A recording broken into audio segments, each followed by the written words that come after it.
Hello, this is Andy Black, and I'm not sure how I'm going to sit for this, so you may see me in different positions, but this is my track by track of The Ghost of Ohio. Track 1 is Introduction, Resurrection. The process for writing this one was, it actually started out with, we wanted to write a Halloween song.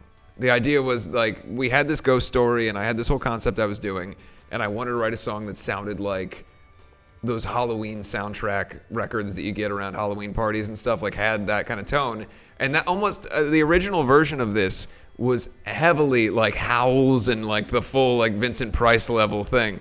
And so ultimately the song kind of got split in half and turned into this introduction, and then I wound up releasing the audio of the spoken word part as the prologue that's been out on YouTube or whatever. But the version that shows up on the record is one that is kind of an introduction.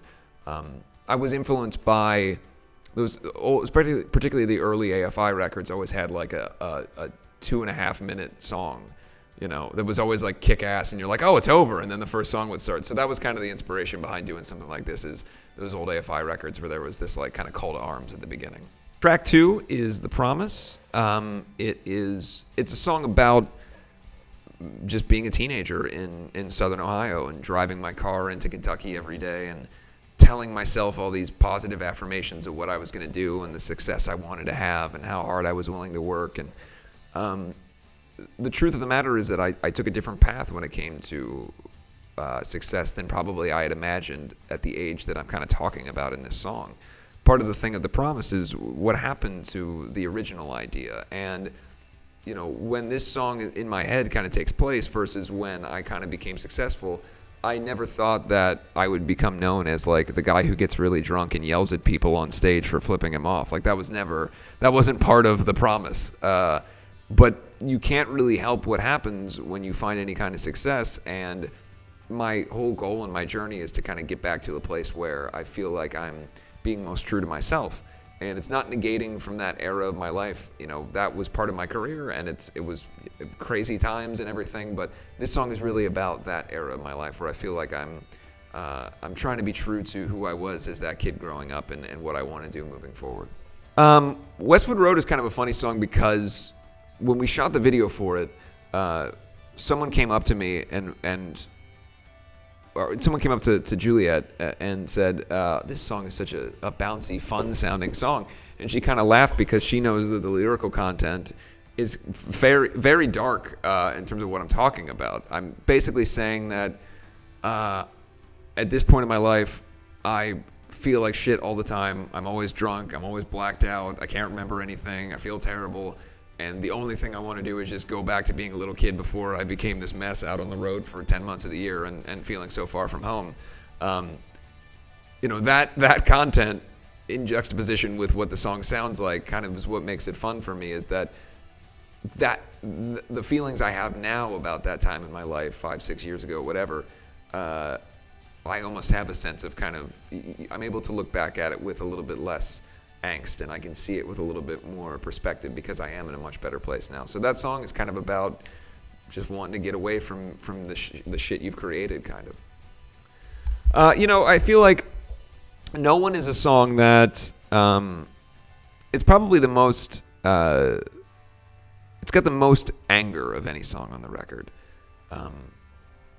Sometimes people will be aggressive towards you or act like something that you do is somehow disappointing, and whether that's people that or an audience of people or whatever it is, and it can be really frustrating. And then you have to kind of just, at some point, you have to throw your hands up and say, look, I can't change the way the world sees me. I can't determine how other people view me or what they may say or make up about me. And it's a song not about arguing with a person or arguing with a mean person or whatever. It's just about the idea that you can't change other people's mind about what you feel is inherently good about yourself.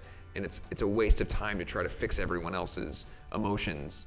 And I tried to do that for so long. I was so fixated on the idea that well, I can turn these people around, or I can change their mind, or I can do this one thing that'll make everybody realize that, it's worth listening to the band, or I'm really a good guy, or whatever. Truth of the matter is that I spend as much time as I can on myself and working as hard as I can to be a better person and to be someone that is worth all the success I've had and to be good to the audience of people who have given me this opportunity, and the rest I cannot help. So this song, Soul Like Me, is really it's pointed towards the story more, maybe more than any of the songs early in the record. It's really about this character feeling completely lost and alone. And when I was a kid, especially, it felt so often like there was just no one like me. And I may wind up at something like Warped Tour or a concert, and I'd be surrounded by all these people that felt like they had similar interests to me, and it was this kind of like revelation. But then I'd go back home, and I wouldn't have anybody to talk to. There was nobody who was interested in the type of music that I made, or the type of music I listened to, or the art that I was into, or anything. And it just felt like totally isolated. Given that the character was kind of taken from his world so early on for what he perceives as an unjust situation, is constantly isolated for the rest of the time. In the case of The Ghost of Ohio, this character goes on for 100 years. In the case of my life or anyone that I know's life, you're living it day by day, whatever feeling of isolation you have, and this is kind of a song that to me represents that. So I quit Wind in the Spark. I quit smoking cigarettes while making this record, and it was kind of, and literally, I think I quit smoking right around the time of writing this song.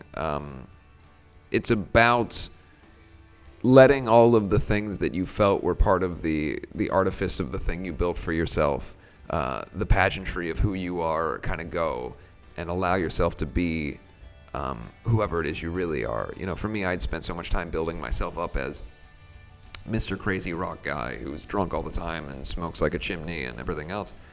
And I just was kind of done with the pose, and I wanted to get back to who I really was. And the smoking thing was kind of the last element of it. It felt like it's dumb. It's there's no success stories. There's nobody who their life wasn't going good until they started smoking cigarettes.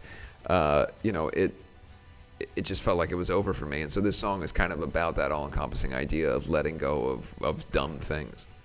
Ghost of Ohio is a song that's it's about the character, but it's more about, where you're from and where you grow up, particularly if you're from a small town.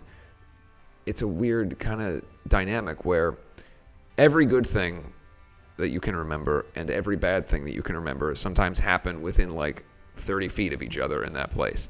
You can drive down a road in your town and you can go, on that side of the street, I had this great day. On that side of the street, a bunch of bullies jumped me or whatever. You know what I mean? So that can be part of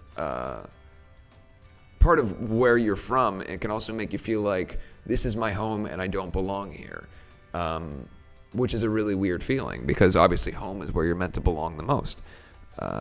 So it's about that kind of the back and forth and the kind of yin and yang of where you're from versus where you belong. I think that in my life, I have been given a very unique opportunity to be seen as a heroic figure for a certain amount of people in the world, and I've taken it seriously, probably now more so than ever. And it's fun to look back and see kind of the beginning of my career and to see how quickly people allowed me the opportunity to be that kind of force in their life with just the songs that I was writing. And the idea is that, am I able to sustain that? Can I be someone that is a positive force for people? Or because I am human and inherently flawed, is that an impossible goal or task? And so this song is kind of about fighting to maintain being a hero to people, even though you don't feel particularly heroic yourself. So I set myself up in a weird way when I was a kid, because I dropped out of school and I moved to LA with essentially no money or plans except to be a quote-unquote rock star, which is not really like a solid career plan. I had no other ideas. There was no other. I worked so hard and so strong on just that idea that I had no other plans of well, if this doesn't work out, this could happen. There was no backup plan. There was no education. So it literally was, it's either going to work or I'm going to die. And this song is directly about that. It's about whether all the struggle is worth it, and if it's going to work out, and just saying, well, fuck it, this is my only choice, so I got to do it. Heaven is, it's really interesting for me because I have talked extensively about what my personality is like, and particularly since I've stopped drinking and stopped trying to like cover all my idiosyncrasies, how just fucking crazy I am all the time, and that has also made it so I have so much deeper of an appreciation for my wife and for all the things that every day, the crazy things that I say to her and the things she has to listen to and hear, whether it's we're watching TV and I have to pause it because I think the world is going to end in 15 minutes and we have to talk through that, or whatever it is, and we've gone through so much together. We were both totally crazy party monsters, and we've gotten to such a cool place now where we're both healthy and happy, and this song it's an appreciation for everything that she has gone through with me and everything we've gone through together, whether it was, moving in with essentially no money and living in shitholes and going all around LA to eventually now us finding the life that we have now. It's just, it's about how much I appreciate everything that she's done and what she means to me. The Martyr is, admittedly, it's a pissy song. I know a lot of shitheads, and this is sort of a composite of all the shitheads that I know. And I don't mean that to say that I'm not a shithead, because I'm sure to many people, a shithead is only relative to the person that is talking about the shithead. And for me, this is just about people that I know, that I've been around, who just are blameless, and there's always, everybody else is always doing everything wrong, and it just, for me, I've tried so hard to take responsibility for myself over the last couple of years that I like look through the lens of like people that just skate along, and it's just all about, whatever is happening in the day, and it can get frustrating. So this song isn't really about anyone in particular, so much as the emotion that I have of living in LA and feeling like I'm around people that just do whatever the fuck all day long with no care for other people. As someone who is constantly concerned about everything, it's hard for me to wrap my head around that. Fire in My Mind is about, the title is descriptive in the sense that, when I was a little kid, I saw the movie The Truman Show, and I, like many people, probably saw that movie and thought, oh, that's neat. I saw that movie and it terrified me because I was pretty sure that was going on with me. So The Truman Show was a horror movie to me when I was a little kid, and it essentially ruined my life. There are two movies that ruined my life when I was a little kid: Toy Story and The Truman Show. Toy Story because I was already pretty sure that inanimate objects were real and I needed to apologize to them all the time.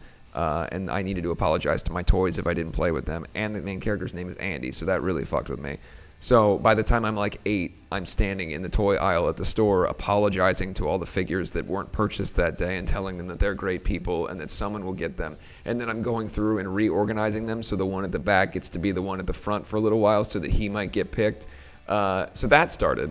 And then The Truman Show happened, which meant that I was pretty sure now that my whole life was an elaborate television show that was being put together by people, and that I needed to be concerned about that all the time because I was always being watched.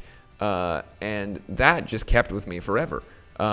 So that kind of craziness made it so that I was pretty sure that I'm the main character in every possible story. Now, what happens to the main character in something? All the good stuff, but also all the really bad shit. So if anything bad happens in the world, the first thing I think, because I'm crazy, is, well, how am I involved in this? I'm the main character. How is this going to affect me negatively? And that's crazy and egotistical and nuts, but that's the way things are wired around here. So it's about that and remembering that I am not the main character in everyone's lives. I'm just a guy, and that is very calming. Because you don't want the Truman Show. You don't want it. You don't want your whole life to be an elaborate plan by someone else. The least of which being performed by Jim Carrey.